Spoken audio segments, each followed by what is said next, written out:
नमस्कार दोस्तों, जितिया की हार्दिक शुभकामनाएं। आइए दोस्तों, मेरे चैनल में आप सभी को स्वागत है। हम आपके लिए जितिया व्रत की कथा लेकर आए हैं। एक समय की बात है, नर्मदा नदी के पास कंचनवटी नाम का एक नगर था। नदी के पश्चिम दिशा में बड़ुभूमि धीने, जिसे बालोहटा कहा जाता था, वहाँ विशाल पाकर का एक पेड़ था। उस पेड़ पर चिन रहती थी। मिन पेड़ के नीचे एक खोखर था, जिसमें सियारिन रहती थी। चिल और सियारन में गहरी दोस्ती थी। एक बार दोनों ने मिलकर कुछ स्त्रियों को जितिया व्रत करते हुए देखा। तब उसने यह व्रत करने का संकल्प लिया। फिर दोनों ने भगवान ज्योत वही की पूजा करने के लिए निर्जला व्रत रखा। व्रत की दिन उस नगर में एक बड़े व्यापारी के मृत्यु हो गई और व्यापारी का दाह संस्कार उसी मरुधर पर किया गया। दिन बीतने के बाद जब रात हुई, तब वहाँ मौसम खराब हो गया। बिजली कड़कने लगी और बादल गरजने लगे। वहाँ पर बड़ा तूफान आ गया। अब सियारनी को भूख लगने लगी। मुर्दा देखकर वह खुद को रोक ना पाई और उसने व्यापारी के शरीर को खा लिया और उसका व्रत टूट गया। पर चिन ने संयम रखा और नियम वह झंडा से अगले दिन व्रत का पालन किया। फिर अगले जन्म में दोनों सहेलियों ने बरहान के परिवार में 2 पुत्रियों के रूप में जन्म लिया। कि चीज बड़ी बहन बड़ी और उसका नाम शिलावती रखा गया। शिलावती की शादी बुद्धि सिंह के साथ हुई।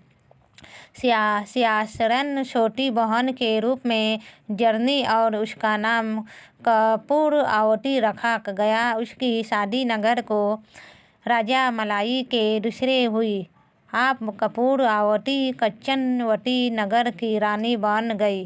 भगवान शिववाहन के आशीर्वाद से शिलावती के 7 पुत्र हुई।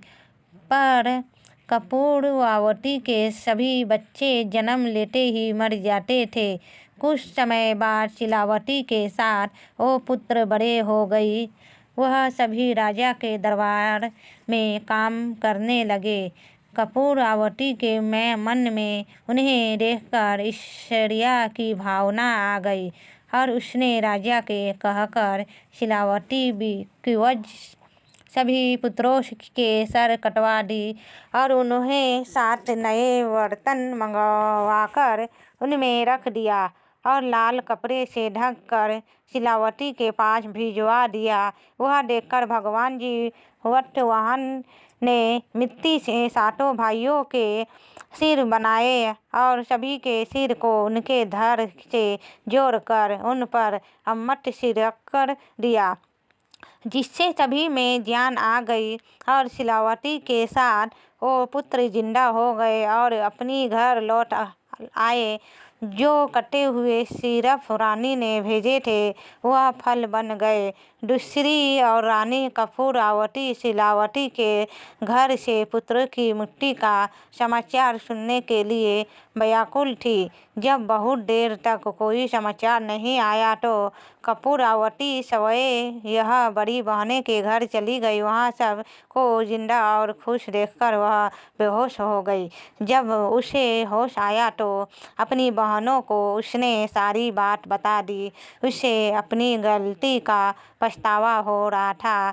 भगवान जी वटवाहन की कृपा से शिलावती को पुनर्जन्म की बातों याद आ गई।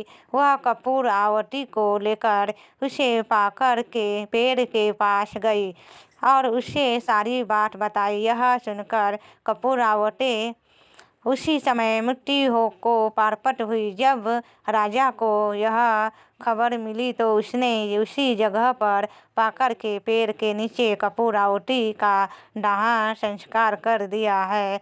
भगवान जितवाहन जैसे अपने शिलावती के साथ और पुत्रों की रक्षा करी, वैसे ही इस कहानी को हिस्से सुनते और होकार भरते सब पर कृपा करना है। नमस्ते दोस्तों, कैसी लगी जितवाहन गोसाई का कथा तब लोग कमेंट करके ज़रूर बताइएगा। मेरे कमेंट में ज़रूर हर हर महादेव लिखिएगा फ्रेंड। नमस्ते फ्रेंड। फिर मेरे वीडियो में चैनल में न्यू आए तो सब्सक्राइब कीजिए, लाइक कीजिए, शेयर कीजिए फ्रेंड। नमस्ते दोस्तों, आप लोग जहाँ भी है मुस्कुराते रहे, हंसते रहे, खुश रहे, मस्त रहे।